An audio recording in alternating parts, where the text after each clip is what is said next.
लेने के लिए बताइए आपका आज का क्या है। दरबार का तो एक सूत्री कार्यक्रम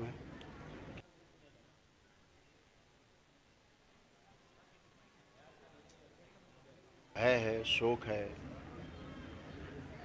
उससे मुक्त हो, नशा से मुक्त हो, तमाम कुरीतियों से मुक्त हो।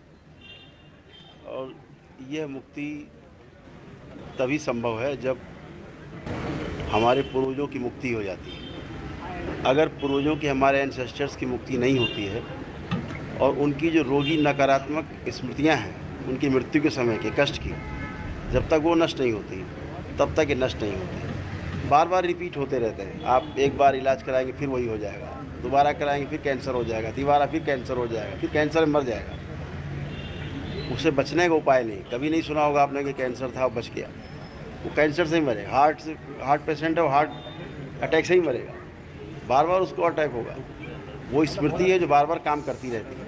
तो स्मृतियों को नष्ट करने के लिए वैदिक रूप से दरबार में जो अनुसंधान हुए हैं, वैदिक रूप से पहली बार ऐसा हुआ है कलयुग में कि आपकी रोगी नकारात्मक स्मृतियाँ, आपके पितरों की रोगी नकारात्मक स्मृतियाँ नष्ट होती हैं वैदिक प्रक्रिया से, और आप भी रोग मुक्त, शोक मुक्त और भय मुक्त होते हैं। यही इसको पूरे देश में नहीं, पूरे संसार में लेकर के चल रहे हैं हम लोग।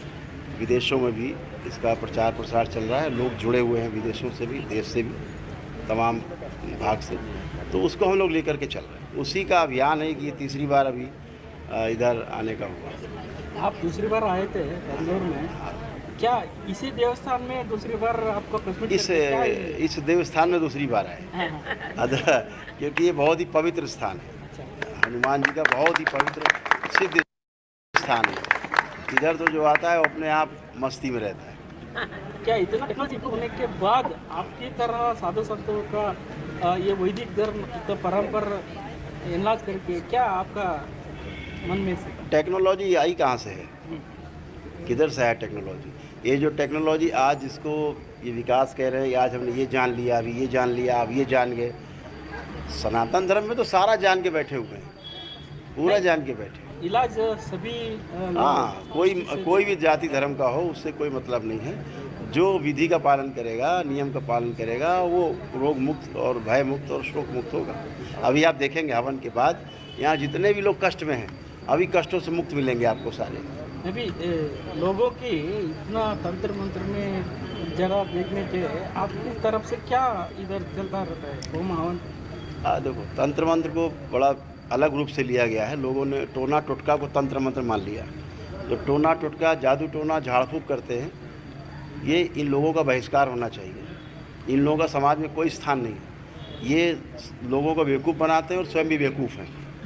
तो अपने को, उनका मति भ्रष्ट है, दूसरे का भी मति भ्रष्ट करते हैं। मैंने आपको बताया कि बिना पितृ मुक्ति हुए, बिना पूर्वजों की मुक्ति हुए, बगैर उनके नकारात्मक रोगी स्मृतियाँ मृत्यु के समय की नष्ट किए, आपके तमाम जन्मों जन्मों की मृत्यु के समय की रोगी नकारात्मक स्मृतियाँ रहती हैं हमारे चित्त में, हमारे कारण शरीर में। वो जब तक नष्ट नहीं होगी वैदिक रूप से, कष्टों में आदमी बना रहेगा।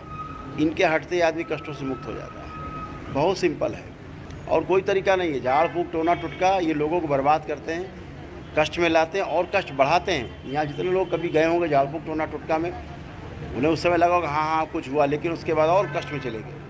ऐसे धीरे धीरे दलदल में धंसते जाते हैं। ईश्वर कृपा के बिना, गुरु कृपा के बिना, बगैर ईश्वर की भक्ति के, बगैर गुरु की भक्ति के, गुरु के प्रति समर्पण के, रोग से, कष्टों से, भय से, शोक से मुक्ति नहीं हो सकती।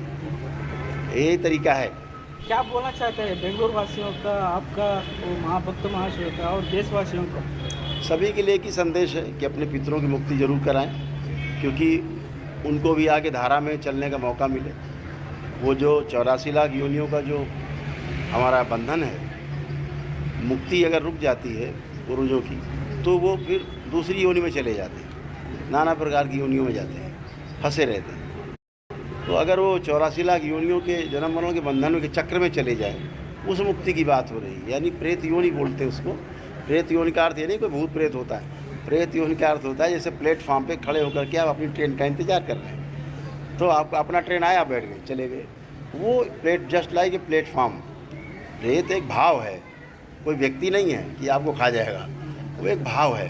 तो उस प्रकार के जो समस्या है वो जो नष्ट होती है वो केवल आपके वैदिक प्रक्रिया से नष्ट होती है। और पितरों को मुक्ति मिले, पितरों को मुक्ति मिले तभी आपको समस्याओं से, कष्टों से, रोगों से मुक्ति मिल सकती है। यही संदेश है। तो सबसे पहले अपने पितरों का मुक्ति चाहिए। ये भी ध्यान रखना है कि अपने माता पिता को सम्मान देना है, परिवार के लोगों को सम्मान देना है। सब देना चाहते हैं, दे नहीं पाते। परिवार में तमाम कलह है, तमाम प्रकार के लोगों में लड़ाई झगड़े हैं। लोग तलाक लेने आते, दरबार में वैदिक प्रक्रिया करते, सेम डे तलाक का नोटिस ख़त्म, वो तलाक वापस जाते। अभी दरबार में आकर के 21 साल बाद, तलाक का 21 साल बाद दोनों ने आकर के दरबार में शादी किया, वैदिक प्रक्रिया किया। फिर उनको होश आया हमने तलाक क्यों दिया था, ईगो में। तो बच्चे भी बड़े बड़े हो गए, दोनों अलग अलग रहे। फिर दरबार में आके करुण शंकर महादेव धाम दरबार में आकर के वैदिक प्रक्रिया की उन लोगों ने, उनका बुद्धि खुला और फिर से विवाह किया 21 वर्ष के बाद। हाँ, पड़ा हुआ है सब यूट्यूब पे, देखिए। अभी एक बच्चे अमेरिका में थे वो लोग, वो 6 साल बाद, तलाक के 6 साल बाद उन्होंने आके दोबारा विवाह किया। ऐसे दिन भर केस आते जो तलाक चाहते, लेकिन दरबार आते तलाक का काम ख़त्म, परिवार में कलह ख़त्म। जो बुद्धि नहीं काम करती, बुद्धि जकड़ी बंधी हुई है, लोग पागल हो रहे हैं, बाहर भी संबंध खराब हो रहे हैं। वो केवल इसलिए खराब हो रहे हैं कि आप में नकारात्मक रोगी स्मृतियाँ हैं, उनके प्रभाव में आप हैं तो वैसे ही रहेंगे। इनसे मुक्ति के लिए ईश्वर कृपा, गुरु कृपा आवश्यक है। वैदिक प्रक्रिया से इनकी मुक्ति होती है। इसके बिना करोली शंकर बाबा बेंगलुरु आए थे, आप भक्तगणों में इधर आए, तो क्या आपकी तरफ से पूछना चाहते हैं और क्या इधर मस्ती कर, मतलब आपकी तरफ से क्या करता है? इधर दरबार का एक शंकर सेना भी है। शंकर सेना भक्त के लिए क्या आपका ये है? वो तो वो उनका काम है कि हम सबको, जितना भी दरबार के शिष्य हैं, जो भक्त हैं, उनको सुरक्षा प्रदान करना, उनको उत्साह बढ़ाना, उनके घर घर जा कर के जोड़ना, उनको एक साथ किसी कार्यक्रम में व्यवस्था बनाना, हाँ, सेवा करना सबका, और सेवा के द्वारा संदेश देना कि सेवा से भी मुक्ति संभव है।